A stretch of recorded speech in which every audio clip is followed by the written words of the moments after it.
دانیشتنە طبعا کۆنفرانسی خستنی ڕاستپاردەکانە ئێمە لە 2014-2015 کۆمەڵی کار و چالشمان کرد لەسەر بەرەو پێشبردنی سیستەمی دادپەروەری لە هەرێمی کوردستان کە ڕەبتی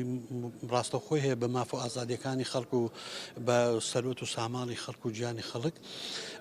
ئەوە بوو بەهۆی کۆمەڵی قەزای ئەمنی کە لەوێژ ئیشارەتم پێکرد مۆزوعی هاتنی داعش و کەوتنی مووسڵ و ئەوانە ناچار بن کە کار و چالەکەکانمان ڕاگری بەڵام دوای ئەوەی کە وەزع ئەمنیەکە تۆزێک هادێ بۆ ئێستاەوە دەستمان کردو بە کار و چالەکەکانمان دانیشتنی ئەو دوو ڕۆژەمان لەسەر 5 بابەتە 5 بابەتەکە بریتە لە مناقەشەکردنی ئەو 5 یاسایە کە بە گرنگترین یاساکانی دەسەڵاتی دادوەری حساب دەکرێت یاسای دەسەڵاتی دادوەری خۆی یاسای ئیدعاعام و سێ یاسای سزاییە لەگەڵ دانانی پلانێکی استراتیژی بۆ چۆنیەتی کارکردن لەسەر ئەو تەوسیاتانە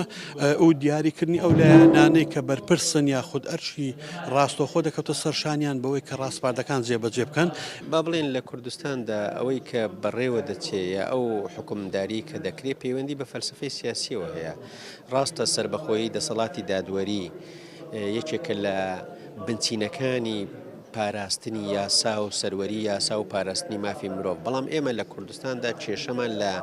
یاساکانی هەرچەندە یاساکانیش بۆشاییان تایە کەم و کورتیان تایە پێویستی بە تعدیلکردن هەیە زەمەنیان بەسەر چووە ئەوانە هەموو ڕاستن بەڵام ئەوەی بەلای ئێمە گرنگە ئەو میکانیزمە چییە کە دەبێتە مای ئەوەی کە بتوانانی ئەو یاسایانی هەشە جێبەجێ کە ئینجا بیر لە چاکسازی یاساکان بکەیتەوە.